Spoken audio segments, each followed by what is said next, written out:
কষ্ট পাবো কেন? আমি তো জানতাম, সেই জন্যই তো আমি তোমার সঙ্গে কোনো রকম সম্পর্কে জড়াতে চাই। বামন হয়ে চাঁদ ধরতে চাইলে বামন কি কোনোদিন চাঁদ ধরতে পারে? আমি শুনেছি তোমার বিয়ে ঠিক হয়ে গেছে, পাত্রপক্ষ এসেছিল তোমাকে দেখতে, পছন্দ করে তারিখ পাকা করে গেছে। সেই জন্যই তো আমি এখানে একা একা দাঁড়িয়ে আমাদের পুরনো দিনগুলোর কথা ভাবছিলাম। সোনালি, তোমার সঙ্গে যদি আমার বিয়ে নাও হয় তবুও কিন্তু আমি হেরে যাব না। আমি জীবনে অনেক অনেক অনেক বড় হব, দু হাতে অনেক টাকা উপার্জন করে মায়ের হাতে তুলে দেবো। তাহলে মা আমাকে আর দিনে দুবেলা লাথি ঝাঁটা মারতে পারবে না, ভালো মন্দ পেট ভরে খেতে দেবে। তুমি জানো সোনালি, ডক্টর বিধানচন্দ্র রায় কল্যাণী নামে একটি মেয়েকে ভালোবাসতেন, কিন্তু দুর্ভাগ্যবশত সেই কল্যাণীকে তিনি তার জীবন সঙ্গিনী করতে পারেননি। তারপর তিনি যখন বাংলার মুখ্যমন্ত্রী হলেন, একটি শহরকে খুব সুন্দর করে সাজালেন, আর সেই শহরটির নাম দিলেন তার পবিত্র ভালোবাসার নামে, কল্যাণী। কল্যাণী কল্যাণী কল্যাণী। ইতিহাসের পাতা থেকে সম্রাট শাহজাহান মুমতাজের নামে তাজমহল তৈরি করেছে। আর আমি এক ক্ষুদ্র নগণ্য শিল্পী হয়ে আমার কষ্টার্জিত টাকায় আমার অন্ধকারাচ্ছন্ন গ্রামটাকে খুব সুন্দর করে সোনালী আলো দিয়ে সাজাবো। তুমি জানো সোনালী, আমার গ্রামের একটা সঙ্গীত বিদ্যালয় তৈরি করব, যে সঙ্গীত বিদ্যালয়ে গ্রামের ছোট ছোট বাচ্চা বাচ্চা ছেলে মেয়েদের আমি বিনা পয়সায় গান শেখাবো।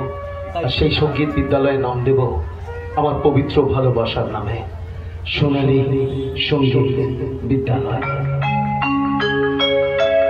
যে বিদ্যালয়ের ঘরে বাইরে দেয়ালে তবলা, তানপুরা, হারমোনিয়ামে শুধু একটি মাত্র নাম লেখা থাকবে, আমার পবিত্র ভালোবাসার নাম, সোনালী সোনালী সোনালী।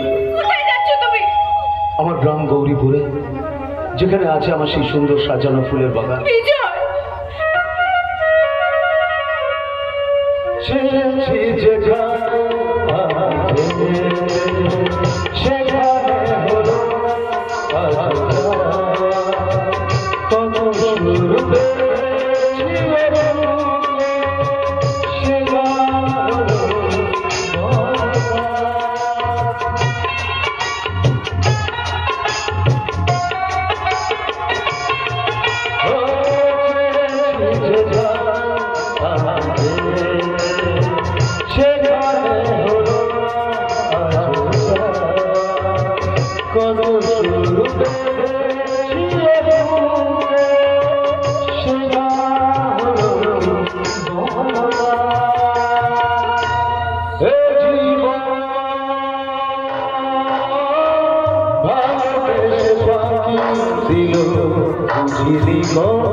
কিন্তু তোমার বাবা